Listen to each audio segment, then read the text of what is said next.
This is a really bold statement given the context of tonight, but up until about 12 years ago, I was not much of a reader.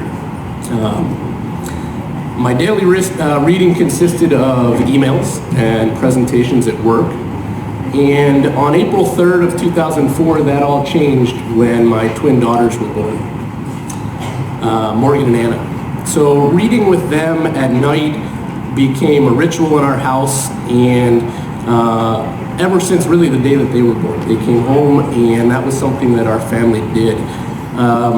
At the time, we had two dogs, Meyerly and Farley. Meyerly was a golden retriever, Farley a rescue from the streets.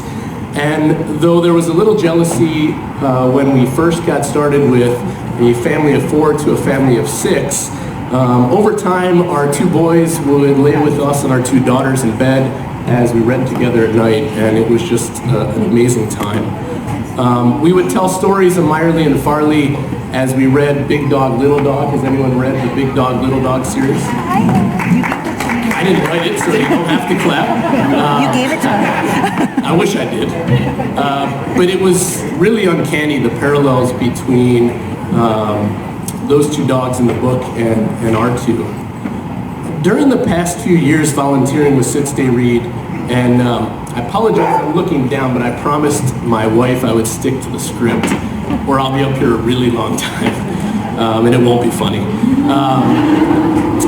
I've experienced a world where parents and their children don't read together at night. This is a world where many of our students, many of these kids don't have books at their home to read. Classrooms are overflowing with kids that are hungry for food, and they don't really have time to focus on their hunger for learning. Teachers and schools lack the resources to give one-on-one attention that the kids need. Dogs are known as canines, as police dogs, or fighting dogs. And when Chief comes into a school, this lovely golden retriever, when I came in tonight and everyone walked up and patted him and rubbed him, kids do this at school the first time we walk into a classroom. They don't know dogs to be pets like Chief. The concept is foreign to them, and they certainly aren't something that you cuddle up to at night with a book, like I did with my daughters. This world is not far away. It's found all over the Chicagoland area. It's the world of very low-income neighborhoods and schools that SitStayRead services. My name's Andy Rockmeal. I'm honored to be in my second year as board president of this amazing organization. And thank you for all being here. How many of you attended Bark and Ball last year? Show hands or clap or stand up and applaud me. Gotta try. Next year I'll speak later into the evening after more cocktails. It's because of you, because of the donations from this event last year, the many generous donations from donors and foundations throughout the year that have supported us, that SitStayRead can continue to actively work to change the world that I just described. And that's really the goal. With your help, we've expanded our staff. We've developed even more school partnerships. We've continued to provide transformational programs in 1st through 4th grades in the city of Chicago, the city that we all live in. How many of you are experiencing SitStayRead for the first time tonight? This is your first exposure to the organization. You picked a fantastic night. Tonight you're changing the world. Your very presence here this evening means you care.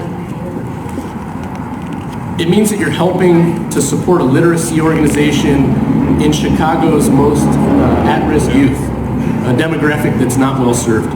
In addition to expanding the staff and even more school partnerships this past year, SitStayRead received an amazing donation from many, but 2 particular organizations. One is the National Sorority Members of Pi Beta Phi, and the other being KPMG. Thank you.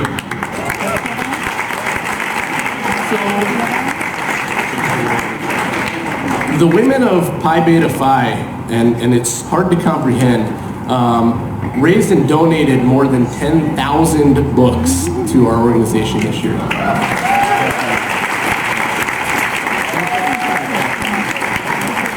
And with a generous donation from KPMG of $25,000 that was allocated to purchase even more books for the organization.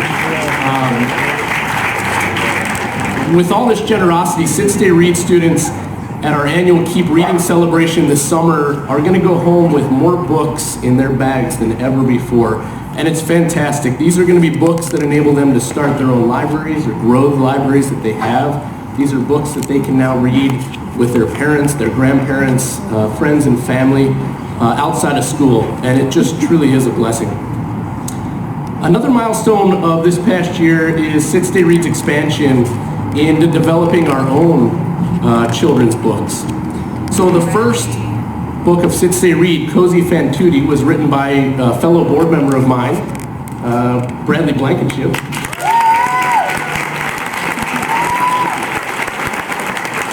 And it's an early reader book.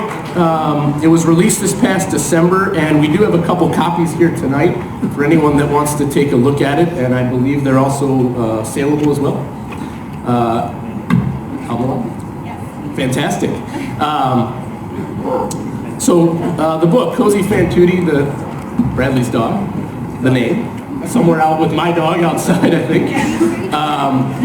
It's already been selected as a national finalist in the early reader category for 4 Words Review Book of the Year Award, which is amazing.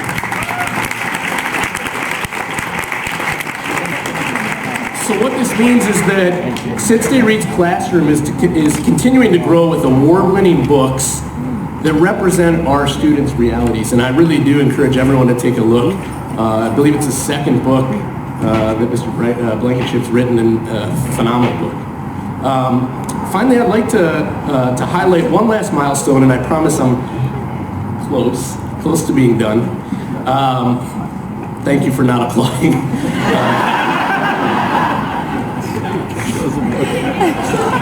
Thanks. Our new executive director, Mara O'Brien, who you just met.